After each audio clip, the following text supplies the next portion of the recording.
Magandang araw! Heto na naman at balik trabaho na naman tayo. Nag-uumpisa nga palang araw ko at 4 p.m. Panggabi kasi ako, working 12-hour shift, straight for 3 nights. Kahit kulang sa tulog, bumabawi naman sa 4 na araw na walang pasok. At pwede pa akong mag-pick up ng extra shift kung gustuhin ko. Mas gusto ko ganito ang schedule ko at marami akong na-accomplish kapag off ako. Heto na't pagising ko, naliligo ka agad. Pagkatapos ng maligo, naka-ready na ang breakfast ko na prepared ni Paring John. Napakasipag naman talaga ng Paring John yun na magluto. Pagkatapos kong kumain, nagre-ready na ako. By 6 p.m., dapat nakalis na ako ng bahay.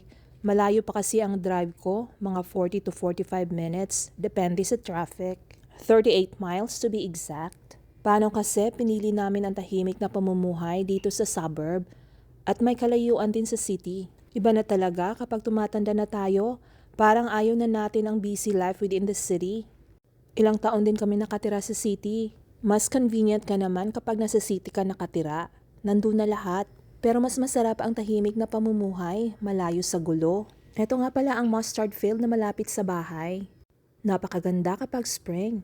At saka ang ganda ng sunset, ito yung drive ko on my way to work. Malapit na ako sa hospital. Pasensya na at hindi ako pwedeng mag-video sa loob ng hospital. Mahigpit kasi dito when it comes to patient's privacy. Pwede kaming mawala ng license. At 9 p.m. magko-coffee break na tayo. Coffee is life. Eto ang dami naming pagkain kapag gabi.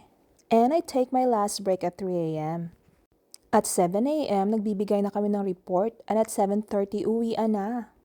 Ayan, drive na naman tayo ng 40 to 45 minutes.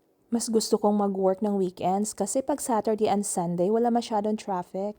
Ang hirap din kapag panggabi yung trabaho mo. Minsan nakakaantok while nagda-drive. Kadalasan tinatawagan ko si Paring John at kinakausap ko para naman hindi ako antukin. Habang siya naman ay nagpre-prepare ng breakfast ko. At finally, nandito na ako sa neighborhood namin at malapit na sa bahay. By the way, pasensya na kayo sa windshield ko na ang dumi. Kahit pakuskusin ko yan araw-araw, bumabalik pa rin ang yung mga insekto na natatamaan. Ewan ko ba kasi, ang dami insekto dito kapag spring at saka summer. Finally, nandito na tayo sa neighborhood namin. Napakatahimik at wala ka talagang nakikitang mga tao. Nakakamiss din yung Pinas. Kahit ang mga marites.